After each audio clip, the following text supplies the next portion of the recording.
ఇప్పుడు కేవలం 7999K up to 10 kgs వరకు బరువు తగ్గి అధిక బరువు నుంచి వచ్చే ప్రధాన సమస్యలను దూరం చేసుకోండి. ఈ దసరాకి సౌత్ సినిమాల మధ్య అసలైన బాక్స్ ఆఫీస్ బ్యాటిల్ జరిగిందా? ఒకవైపు power star Pawan Kalyan OG Telugu, మరోవైపు రిషబ్ శెట్టి కాంతారా చాప్టర్ 1 కన్నడ, ఇంకోవైపు ధనుష్ డైరెక్టర్ గా మారి చేసిన ఇడ్లీ కడాయ్ తమిళ్. 3 భాషల్లో ముగ్గురు స్టార్ హీరోలు. ఈ మూవీస్ వెనుకున్న బడ్జెట్, బిజినెస్, వసూళ్లు వేరు వేరైనా సినీ లవర్స్ ప్రశ్న ఒక్కటే, ఈ దసరా విన్నర్ ఎవరు అని. పవర్ స్టార్ పవన్ కళ్యాణ్ హీరోగా సుజిత్ దర్శకత్వంలో తెరకెక్కిన ఓజీ టాలీవుడ్ లో ఈ ఏడాది మోస్ట్ హైప్డ్ మూవీగా నిలిచింది. డివివి దానయ్య నిర్మించిన ఈ యాక్షన్ ఎంటర్టైనర్ కి 250 కోట్ల భారీ బడ్జెట్ కేటాయించారు. హిందీ నుంచి కన్నడ వరకు 5 భాషల్లో గ్రాండ్ రిలీజ్ అయింది. ప్రీ రిలీజ్ బిజినెస్ 194 కోట్లు దాటేసింది. తెలుగు రాష్ట్రాల్లోనే బిజినెస్ 157 కోట్లు. ట్రేడ్ వర్గాల లెక్కల ప్రకారం డిస్ట్రిబ్యూటర్లు బ్రేక్ ఈవెన్ కావాలంటే 200 కోట్ల షేర్, 400 కోట్ల గ్రాస్ కలెక్ట్ చేయాలి. అంటే ఓజీ పవన్ కెరీర్ లోనే అత్యధిక రిస్కీ ప్రాజెక్ట్ గా సెప్టెంబర్ 25న రిలీజ్ అయింది. ఓజీకి మొదటి షో నుంచే పవర్ఫుల్ రెస్పాన్స్ వచ్చింది.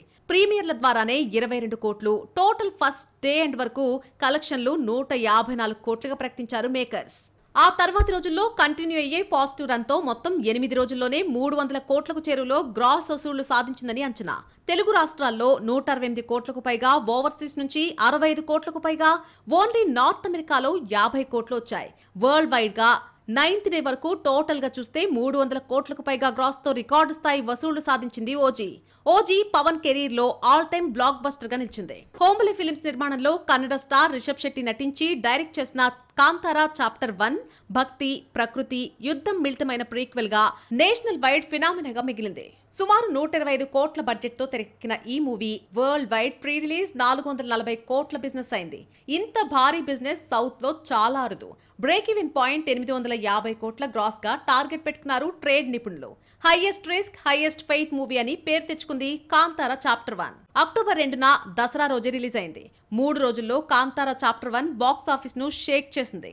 ఫస్ట్ డే దాదాపు 89 కోట్లకు పైగా వసూళ్లు రాబట్టింది. సెకండ్ డే 62 కోట్లకు పైగా, థర్డ్ డే 45 కోట్లకు పైగా వసూళ్లు సాధించిందని ట్రేడ్ వర్గాల అంచనా. మొత్తంగా 3 రోజుల్లోనే 200 కోట్ల గ్రాస్ కు చేరువైంది. కర్ణాటక, తెలుగు, హిందీ ప్రతి భాషలోనూ సాలిడ్ పెర్ఫార్మెన్స్ ఇచ్చింది. రిషబ్ శెట్టి సినిమా ఈ దసరాకు క్రిటిక్స్ ఫేవరెట్, కలెక్షన్ల కిల్లర్ గా నిలిచింది. సినీ సెలబ్స్ నుంచి పాజిటివ్ రివ్యూస్ కూడా అందుకుంది. దర్శకుడిగా మారిన ధనుష్ తీసిన ఇడ్లీ కడాయ్ అక్టోబర్ 1న విడుదలైంది. డీసెంట్ ఓపెనింగ్స్ అందుకుంది. నిత్యా మీనన్, అరుణ్ విజయ్, సత్యరాజ్, సముద్రకని లాంటి నటీనటులతో రూపొందిన ఈ సినిమాకి సుమారు 110 కోట్ల బడ్జెట్ ఉంది. లాభాల్లోకి రావాలంటే 200 కోట్ల గ్రాస్ కావాలి. నాన్ థియేట్రికల్ డీల్ కూడా గట్టిగానే జరిగింది. ఓటీటీ రైట్స్ 45 కోట్లు, మ్యూజిక్ 10 కోట్లు, శాటిలైట్ 20 కోట్లు. ప్రపంచవ్యాప్తంగా 2100 థియేటర్లో రిలీజ్ అయిన ఈ సినిమా 4 రోజుల్లోనే 43.4 కోట్ల గ్రాస్ రాబట్టగలిగింది. తమిళనాడులో కలెక్షన్లు బాగున్నా ఓజీ కాంతారా ప్రభావంతో తెలుగు మార్కెట్లో రన్ కొంత స్లోగా ఉంది. దసరా రేస్ లో క్రిటిక్స్ అప్రిసియేషన్ కాంతారా చాప్టర్ 1 కి, కలెక్షన్ల పవర్ ఓజీకి, క్రియేటివ్ బోల్డ్ మూవీ మాత్రం ధనుష్ ఇడ్లీ కడాయికి ఉందంటున్నారు అనలిస్టులు.